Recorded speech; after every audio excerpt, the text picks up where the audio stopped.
Bismillahirrahmanirrahim. Assalamualaikum warahmatullahi wabarakatuh. Alhamdulillah, wassalatu wassalamu ala rasulillah Sayyidina Muhammad ibni Abdillah wa ala alihi wa sahbihi wa man tabi'a sunnatahu waqtada bihudah. Allahumma salli wa sallim ala Sayyidina Muhammadin miftahi babi rahmatillah adada ma fi ilmillah salatan wa salaman daimaini bidawami mulkillah wa ala alihi wa sahbihi wa mawalah, amma ba'd.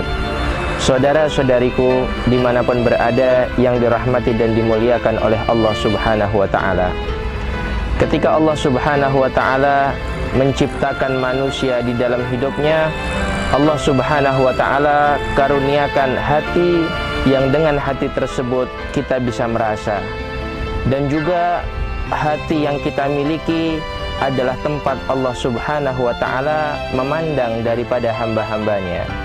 Di dalam sebuah hadis Rasulullah sallallahu alaihi wasallam beliau bersabda, innallaha la yanzuru ila ajsamikum wala ila suwarikum walakin yanzuru ila qulubikum. Sesungguhnya Allah subhanahu wa ta'ala tidak melihat kesempurnaan daripada bentuk tubuh kita. Allah subhanahu wa ta'ala tidak juga melihat daripada indahnya paras diri kita. Tetapi yang dilihat oleh Allah subhanahu wa ta'ala adalah bagaimana hati kita ketika dipandang oleh Allah subhanahu wa ta'ala. Saudaraku, Allah subhanahu wa ta'ala memandang daripada hati kita.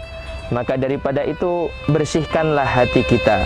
Jadikanlah apa-apa yang masuk ke dalam hati kita prasangka-prasangka yang baik, firasat-firasat yang baik, sehingga akan menimbulkan daripada keridhaan Allah subhanahu wa ta'ala.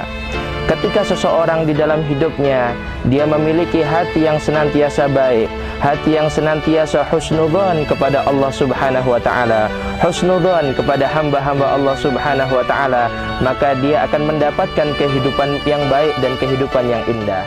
Banyak kita lihat di zaman ini, orang-orang mudah terkena penyakit, orang-orang mudah emosi di dalam hidupnya. Kenapa? Karena dia tidak bisa menjaga daripada hatinya, karena dia memikirkan apa yang tidak harus dia pikirkan. Hatinya senantiasa berprasangka buruk kepada hamba-hamba Allah subhanahu wa ta'ala.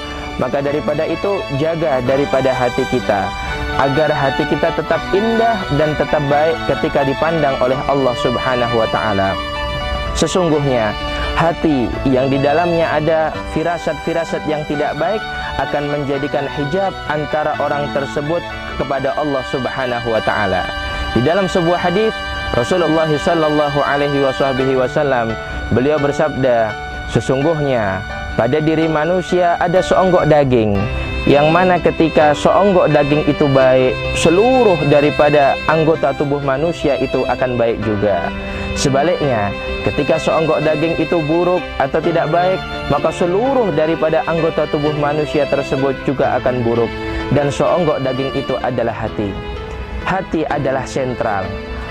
Dengan hati, ketika baik, maka pandangan kita akan menjadi baik juga.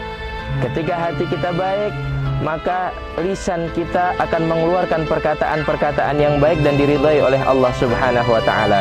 Ketika hati kita baik, maka kita lebih suka mendengar hal-hal yang baik dan diridhai oleh Allah subhanahu wa ta'ala. Dan ketika hati kita baik, maka akan memancarkan akhlak yang indah, akhlak yang baik, serta perbuatan yang bermanfaat bagi diri kita ataupun bagi orang lain. Mudah-mudahan Allah subhanahu wa ta'ala senantiasa menjaga daripada hati kita, terutama di bulan suci yang mulia ini. Allah bersihkan daripada hati kita, Allah hilangkan daripada hati kita penyakit-penyakit hati, prasangka-prasangka yang buruk, sehingga ketika Allah subhanahu wa ta'ala memandang hati kita menjadi hati yang istimewa dan sempurna di sisi Allah subhanahu wa ta'ala. Semoga bermanfaat. Wa ma taufiqi illa billah, alaihi tawakkaltu wa ilaihi unib. Wassalamualaikum warahmatullahi wabarakatuh.